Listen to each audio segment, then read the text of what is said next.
Cardiologia é uma boa opção, colega médico? Hoje quem responde essa pergunta é a doutora Carla Carine, médica pela UFRN e cardiologista pelo Hospital da Beneficência Portuguesa de São Paulo. Inclusive, presidente da Sociedade Brasileira de Cardiologia do RI. Seja muito bem-vinda, doutora Carla. Obrigada, Natan. Excelente iniciativa. Acho importante que todos os estudantes de medicina tenham acesso a algumas especialidades e alguns médicos especialistas para não entrarem já na faculdade com aquela ideia fixa: vou ser cardiologista, vou ser psiquiatra. Eu mesma, quando eu entrei na faculdade, eu queria ser pediatra. Eu entrei para ser pediatra. Então, ao longo dos anos, fui me encantando por várias matérias e passou por mim também a psiquiatria. A psiquiatria é uma especialidade que me encanta. Mais uma vez, eu fui convidada a acompanhar o plantão de um colega médico que já faleceu, mas é uma pessoa fantástica, um cardiologista. E ele me chamou para acompanhar na UTI. E ali na UTI, eu descobri a cardiologia. Ali naquela UTI, naquele plantão, eu me encantei e eu disse para mim mesma: eu quero tratar pacientes com cardiopatias, com doenças cardiológicas, minha vida toda. Então, a mensagem que eu passo para você que é estudante de medicina: não faça faculdade já com aquela ideia fixa de uma especialidade. Aprenda todas as especialidades, dê o seu máximo em todas as matérias e assim, no final do curso, você escolhe a que te encanta, a que você se apaixona. Perfeito. Doutora Carla, comentando a respeito da residência, como foi sua experiência no Hospital da Beneficência Portuguesa? Olha, veja bem, eu tenho 31 anos de formado, então me formei em dezembro de 1992. E naquela época não existia internet, estava engatinhando até telefone celular, a gente mal tinha e-mail, então todos os nossos estudos, era tudo à base de livro, artigos que a gente xerocava. Então pense numa época onde você não tinha tecnologia e o acesso e as plataformas de ensino que vocês têm hoje. Perfeito. Então, muitos médicos cardiologistas aqui do Rio Grande do Norte fizeram a sua especialização em São Paulo, no Hospital da Beneficência. Então eu fui para lá na equipe que era do Dr. Adib Jatene. E quando eu já fui, já era a equipe do Dr. Paulo Paulista. Então, foram 2 anos no hospital e da Beneficência Portuguesa e parte era no Dante Pazanese. Por exemplo, ecocardiografia, teste ergométrico, valvulopatias. Então, várias partes da residência a gente passava no Instituto Dante Pazanese Cardiologia.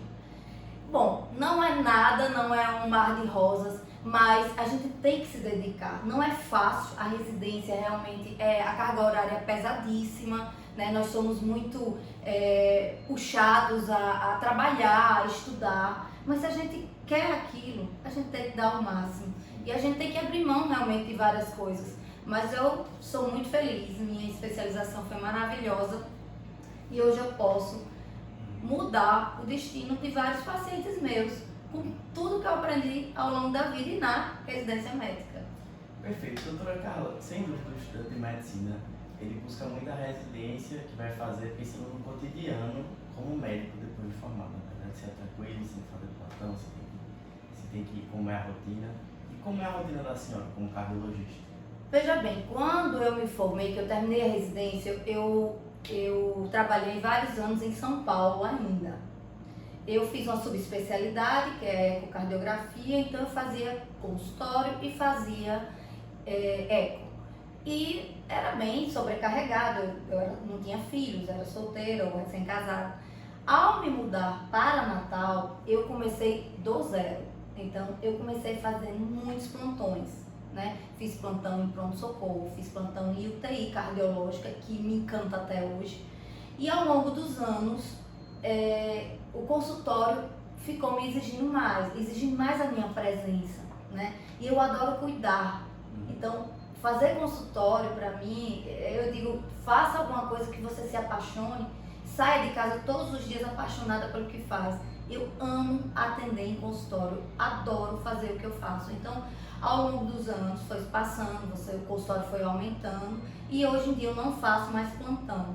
certo? Mas o jovem cardiologista, geralmente, quando sai da residência, como a cardiologia é uma especialidade abrangente, né? Que não cuida só do coração, porém o coração saudável, todos os outros órgãos eles funcionam bem.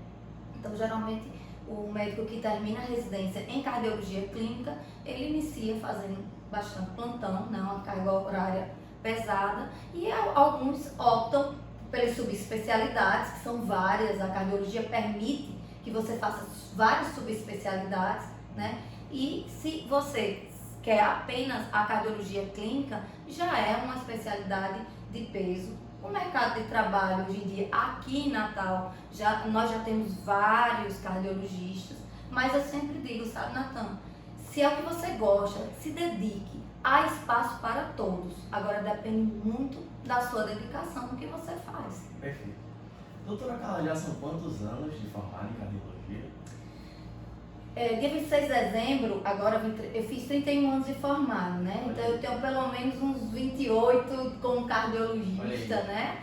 E posso dizer que eu sou totalmente realizada. Era a especialidade que eu queria, né? Não, como eu falei anteriormente, não inicialmente, mas a cardiologia me permite tratar o paciente como um todo. Porque o coração, como eu disse, tem que funcionar bem. Quando ele não funciona, os outros órgãos padecem, né? E eu digo ainda além da cardiologia, né? Sim. Você veja que houve um aumento grande de pacientes com problemas de saúde mental, ansiedade, depressão. Isso tudo interfere no coração. Então, o mais importante, Natan, aí vai uma sugestão para os estudantes de medicina: escutem o paciente. Escutem o paciente de vocês, olhem nos olhos do paciente. O paciente diz o que ele sente, ele te dá o diagnóstico, ele só não sabe dizer qual é o diagnóstico. Então, tenha um tempinho, tenha esse carinho com o paciente que você está tratando. Você pode mudar a vida daquele paciente de forma proativa. Perfeito. Doutora Carla, sem dúvida, todos os médicos ao longo da formação, da residência, passam por casos marcantes. E ao longo desses quase 30 anos como cardiologista, me conte alguns casos que marcaram essa história. Natan, vamos lá. Me lembrei de um caso agora do tempo da residência médica. Sim. Era uma jovem de 24 anos que chegou para a equipe da beneficência da qual fazia residência já para fazer uma angioplastia, um cateterismo e uma angioplastia. Ela tinha tido um infarto. Qual é a questão desse caso? Como era jovem, magra, não fumava, ela tomava anticoncepcional apenas.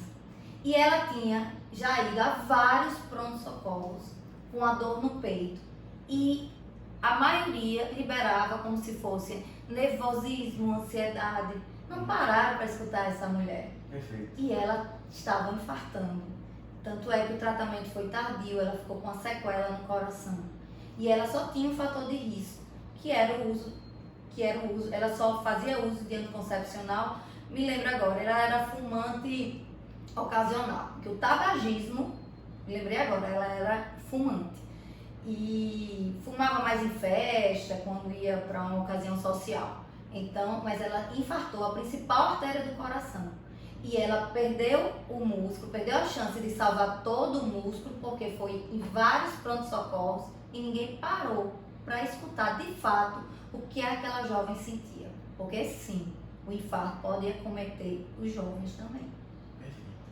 Tem um outro caso, que aí já na minha época eu fazia pronto-socorro, foi logo no início, quando eu terminei a residência, aqui em Natal. Eu estava plantando pronto-socorro de cardiologia e recebi uma senhora que tinha ido à missa de 7º dia de seu neto. O netinho dela tinha falecido e ela teve um mal-estar, o filho levou no pronto-socorro. Quando eu fui examiná-la, ela estava muito angustiada pela perda do neto. Aí disse: a senhora sente alguma coisa? Não, doutora, eu só tive um mal-estar, estou muito triste. Eu senti assim uma dor no pulso, nos meus pulsos. Fiz o eletro, fiz o exame físico, o eletrocardiograma, ela não tinha nada. Na época, solicitei as enzimas vieram normais. Mas eu achei muito estranho, tinha mais de 70 anos, mulher, com a dor nos pulsos, certo? Que foi na hora da emoção maior. Aí eu conversei com ela, eu digo, eu não vou liberar a senhora para casa. A senhora vai dormir aqui comigo no pronto-socorro, que eu estou de plantão.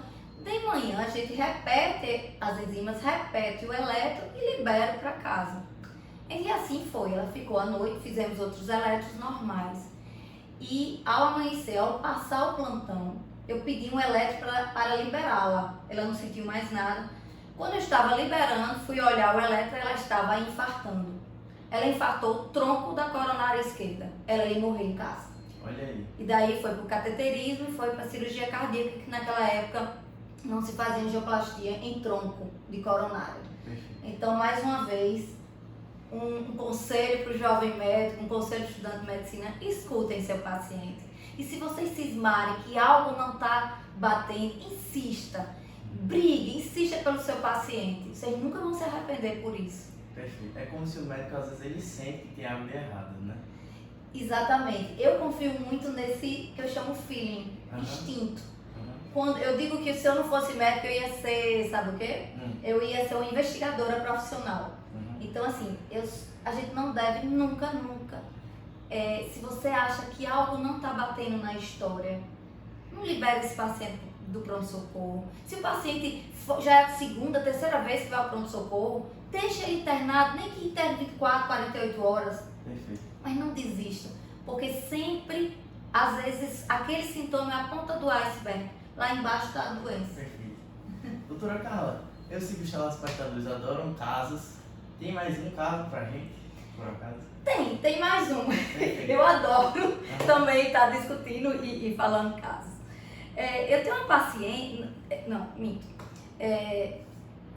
Uma paciente chegou ao meu consultório porque ela é mãe de uma funcionária minha.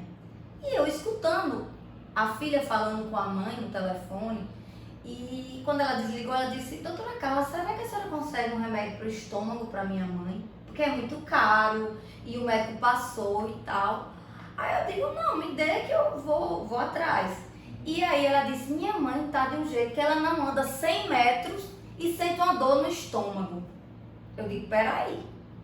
Ela sente a dor quando vai andar? Sim, ela não tá nem conseguindo mais andar 100 metros. E ela tá tratando há 6 meses uma gastrite e não melhora. Aí eu disse: faça o seguinte, eu quero ver essa paciente. Quando eu fui examiná-la na consulta, ela era diabética, tinha sobrepeso, hipertensão e a dor era na boca do estômago quando ela caminhava. Então, a dor típica de angina do peito. E ela sendo tratada há 6 meses por uma gastrite. Entendi. Na verdade, era uma angina do peito típica, que imediatamente eu já pedi um cateterismo de pronto. Ela tinha obstrução em todas as artérias do coração. Ela foi para a cirurgia cardíaca de revascularização do miocárdio. Graças a Deus ela está bem. Já está me perguntando se pode tomar, às vezes, um vinhozinho, né? Tá bem, tá super, tá totalmente assintomática, a cirurgia foi um sucesso. Sim. Mas o que acontece nesse caso? Não se escutou a paciente, a queixa do paciente. Porque a queixa principal aí era o quê? Era uma dor, tudo bem, era aqui no estômago. Sim. Mas quando ela andava, a dor da angina, o gatilho, muitas vezes é uma atividade física, é um esforço físico. É muito comum você, não, estava andando, tive aquela dor, parei, mas melhorei quando eu parei. Essa é a angina do peito. Escute o paciente. 6 meses tratando uma gastrite, quando na verdade era uma doença coronariana obstrutiva. Doutora Carla, reduzindo nosso espectro aqui para o Rio Grande do Norte, quais são os desafios que você vê para a cardiologia hoje no nosso estado? Então, eu assumi há pouco, né, a presidência da SBC. O presidente anterior a direção anterior fez um excelente trabalho no sentido de treinar os médicos daqui de Natal em relação ao diagnóstico precoce, o diagnóstico de uma síndrome coronariana aguda.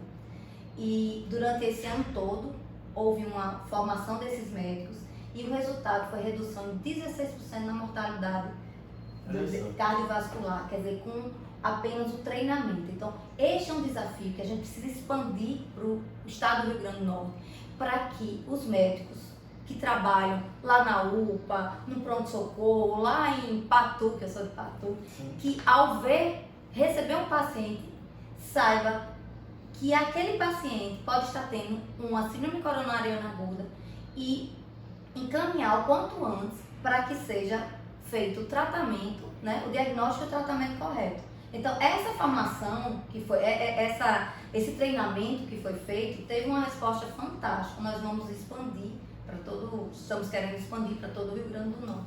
Porque na cardiologia, no infarto do miocárdio, tempo é músculo.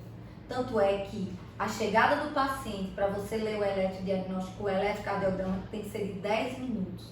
Porque quanto mais tempo se demorar no diagnóstico do infarto, mais músculo morre, mais músculo sofre injúria. Então, um dos desafios é a gente realmente ter um fluxo que funcione para que esse paciente que foi diagnosticado pelo um médico jovem ali no pronto-socorro na UPA, ele consiga receber o trombolítico, no caso, ou ir a uma sala de hemodinâmica para fazer uma angioplastia.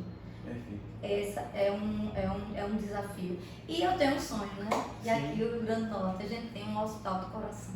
Perfeito. Exatamente, todos os pacientes que sejam atendidos nas UPAs pelos colegas médicos que identificaram, que foram treinados, tenham para onde ir e para se tratar. E aí sim a gente vai conseguir uma redução maior ainda. Mas isso é um sonho, mas todo sonho deve ser sonhado.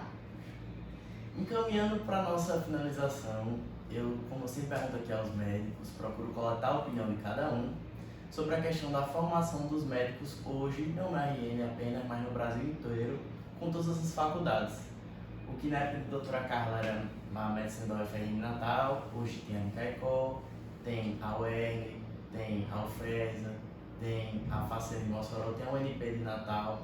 E como você enxerga isso, doutora Carla? Os danos que isso pode trazer, os benefícios, como lidar com essa situação? Tem nos preocupado o aumento das escolas médicas, né, no Brasil. Mas o que mais importa, sabe, Natan, é a formação desse estudante, deste médico. Porque o médico, ele precisa ter uma formação de excelência.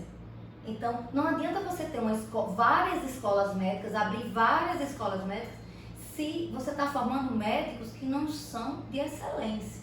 Então, nossa grande preocupação é que se essas escolas estão sendo abertas, né, em um número aí bem importante nos últimos anos, que essas escolas formem médicos de excelência, né? E aí a gente tem que ver o mercado de trabalho, né?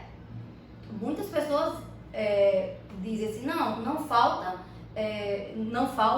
trabalho para um médico. Sim, mas e as condições de trabalho para o médico? O que é que acontece hoje? Uma concentração de médicos nas grandes capitais e em locais que tem menos médicos, mas também tem menos condições de trabalho para esse médico. Você não pode chegar e ir para uma aldeia indígena tratar sem um mínimo de condição de trabalho, até para oferecer o melhor para aqueles pacientes. Pessoal, o que o Dr. Carla está falando aqui é um problema que muitos médicos têm relatado, que é o seguinte: muitas vezes a gente vê no Brasil uma falta de médicos em determinadas regiões, muita da gente não enxerga que isso é uma falta de uma política pública de fornecimento do material suficiente. Ou seja, muitas vezes o médico não vai para determinada região, não vai para determinada cidade, porque quando vai para esse tipo de cidade não tem o material para fazer o seu próprio trabalho, né? Então isso não é uma questão numérica de médico, mas é uma questão de oportunidade também, na verdade. Exatamente, você falou em políticas públicas, né, para que se incentive a ida do médico, o médico tem que ter um mínimo de condição. Como é que eu vou salvar a vida de um paciente que chega infartando no interior, por exemplo, do Rio Grande do Norte, se eu não tenho um cardiodesfibrilador elétrico, um DEA, quer dizer, aquele aparelhinho que a gente dá um choque e a gente é capaz de salvar a vida daquele paciente. Então, a gente fala sobre isso. Na excelência de formação, o médico tem que sair de uma faculdade realmente oferecendo o melhor de ensino, né, e condições de trabalho.